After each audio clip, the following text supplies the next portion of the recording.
so destructive that if you try to become a big power the old way, both sides lose. The second thing is we learned how to grow economies much faster. And the way to become a big power became focus on your economy. So Japan became a big power without much of a military. South Korea started completely inferior to North Korea, but now its economy is 50 times larger in purchasing power than North Korea. Indonesia was this hopeless, divided country that claimed all of Southeast Asia.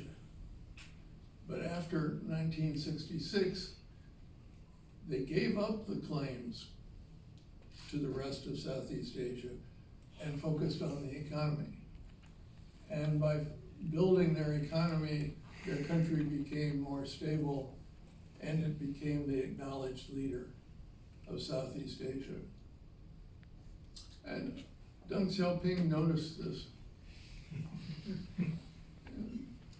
Why are all our neighbors doing better than we are? And he cut the military budget from 16% of GDP to 3% and focused on the economy. And China became a very big power, even before the current military buildup. But the most useful story of the New World is what happened in the Cold War. The United States and the Soviet Union didn't fight a big war.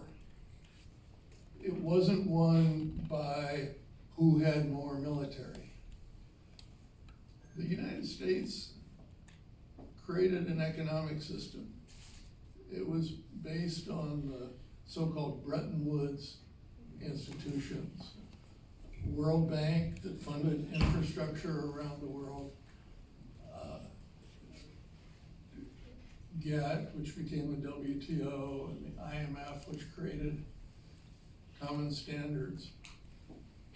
And they created an economic system where US allies became very prosperous. And a system of economic development helped places like South Korea and Indonesia, and eventually even China. It created a network of prosperous friends. And they were friends partly because the US had helped them become prosperous. The Soviet Union put all its money into the military, and it went bankrupt. It didn't run out of ammunition, it ran out of money. After the Cold War, the United States made a terrible and stupid mistake. It allowed those institutions to atrophy, to become relatively weaker. It got rid of its aid programs. It cut back its State Department diplomacy. It didn't want to increase the capital of the World Bank and the IMF. We had a very stingy Congress.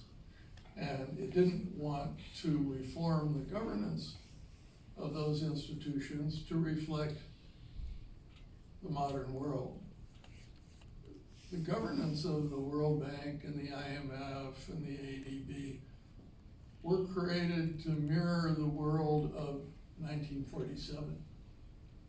Well, now there are some other big powers in the world, big economic power, including China. But the US didn't want to give China more votes, or India, or Brazil.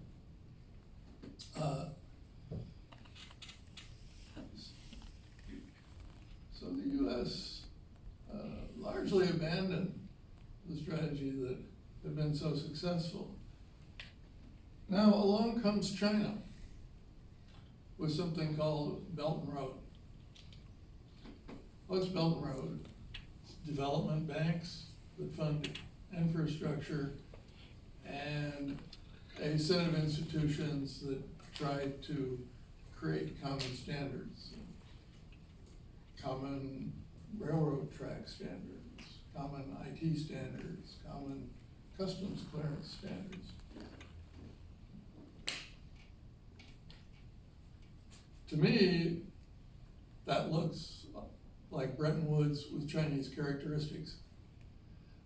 I call it a constructive theft of US intellectual property.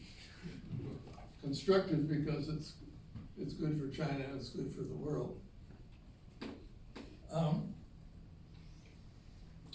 So China's trying to play the game that the US played for half a century after the Cold War.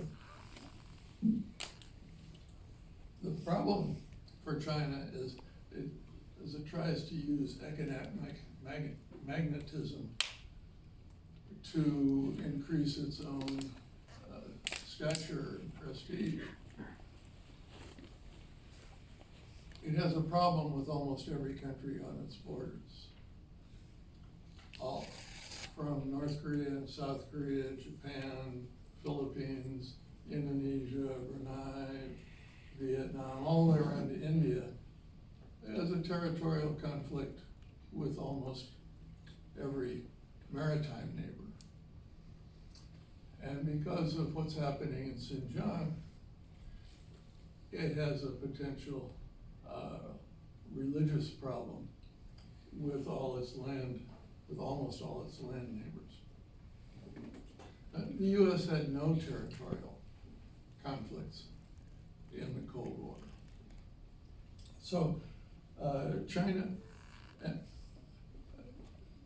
has a much more difficult situation trying to use this grand strategy of economics to become the world leader.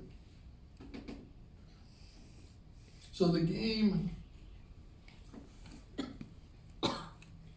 is mainly economic. Every country needs a strong military. Otherwise, the economics doesn't have a chance to flower.